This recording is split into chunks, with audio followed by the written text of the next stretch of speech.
And there are so many theories about this. We are bombarded with this. We see people talking about the Freemason order, the Illuminati, the international bankers, the Zionists, alien consciousness. Even some groups are coming up, satanic type groups, New Age type religions. All of these coming up, and what we find in most cases is that all of these groups are worshiping a force.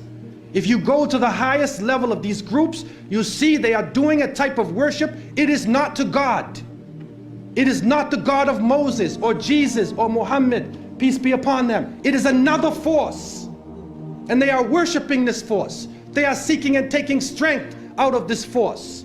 And nobody can say exactly what it is, but Muslims have the bottom line. And Allah has told us, قُلْ جَاءَ الْحَقُّ وَزَهَقَ الْبَاطِلِ إِنَّ الْبَاطِلَ كَانَ زَهُوقًا. The truth has come, and falsehood will vanish, because surely falsehood is a perishing, vanishing thing. The Prophet, peace be upon him, said, there would come in the end of time great liars, kadhabun, dajjalun, to the point where they are false Christs, claiming to be false prophets, would lead you astray.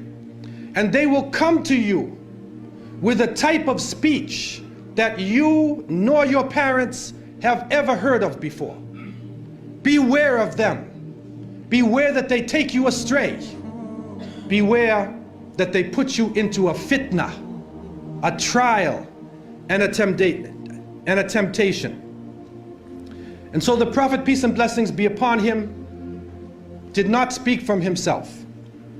And we are witnessing today, with the advent of the new technology, that human beings have the ability to send information throughout the planet simultaneously. We have the ability to witness events here in Australia that could be happening in other parts of the world. In Europe, we could witness these events.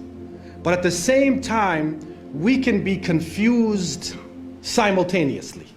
The whole world can be lied to at once. And they have the ability to twist around, to develop, to put together images and sounds, and to develop this story, which, although it is not true, appears to be true.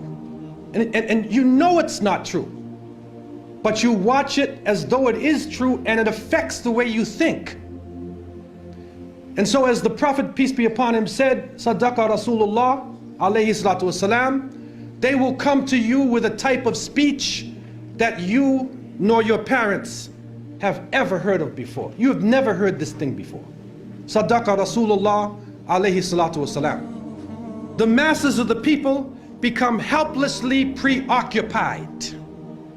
Their lives are now bombarded with a series of cultural events. And these cultural events start to become the most important things in their lives. The World Cup, the Major League Series, the rugby, the cricket, the hockey, the tennis, whatever the sport may be, we see whole nations coming behind sports. And the national heroes become sporting people. Even in Saudi Arabia, even in our own Muslim countries, the national heroes are now the soccer players. Who kicks the little ball inside of a net? He becomes the hero of the nation when people are dying on the ground. But yet we become preoccupied with this. And it becomes a type of indoctrination happening to us. And with the use of powerful music playing on our emotions, with videos now being taken to the furthest extremes in the planet, people's thinking processes are changing. People are now in love with the superheroes, even confused about their own identity, trying to change themselves, change the color of their hair, change their eyes, change the way they dress, change the way they talk, on a global level. And then we see drug addiction reaching a point that humanity has never seen before. And after traveling to over 36 countries, looking at the Muslims and being with them, I have found that in all of the communities that the young people are being confused with drugs.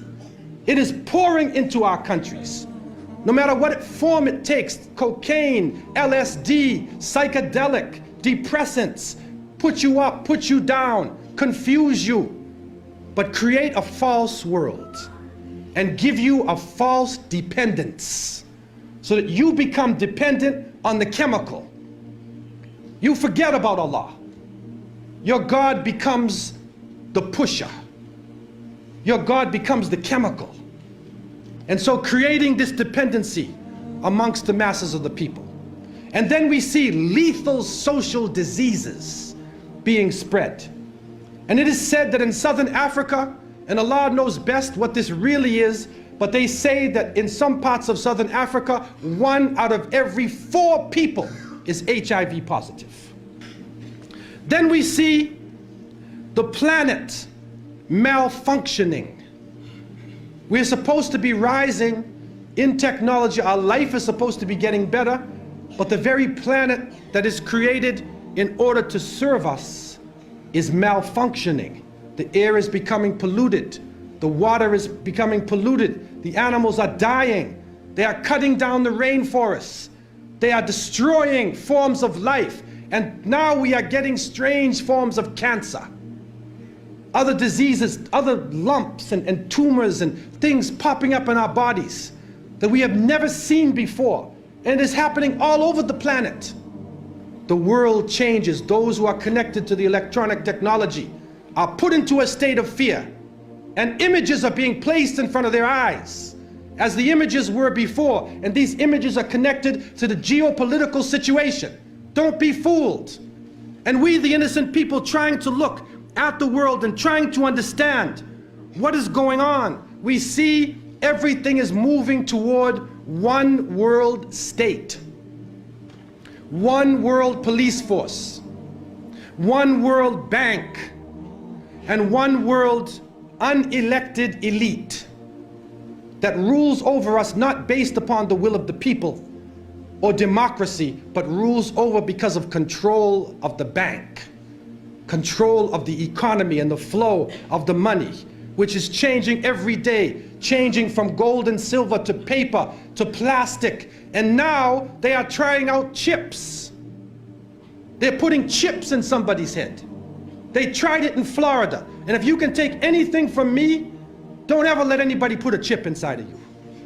Don't let them do it to you, man. A microchip. And they say, no, it can do you a lot of good. If you're diabetic, it will say you're diabetic. But the problem we're facing is, what else can happen with that chip? What else can be done to the chip? Your emotions could be controlled. Your mind could be controlled. You could even be killed. Wal-iyadu billah. And so the Quran and the Hadith, the revelation gives the Muslim the bottom line. And we need to work from the bottom line up, instead of from the confusion to the bottom line. And when we go to the bottom line, we find that the Quran talks about in the beginning of time, when Allah subhanahu wa ta'ala had created the creations, and then He created Adam alayhi salam. And He turned to His angels, and amongst the angels was a jinni named Iblis. May Allah protect us from him. There was a jinni amongst them who was so pious and so knowledgeable, he was given a place with the angels. The angels could not disobey Allah. And so Allah told them in the oft repeated verses, Usjudu li Adam fasajadu illa Iblis. He told them, bow down to Adam, and all of them bow down except Iblis. And Surah Al-Kahf told us, Kana min al-jinn. He was jinni. He was not a fallen angel.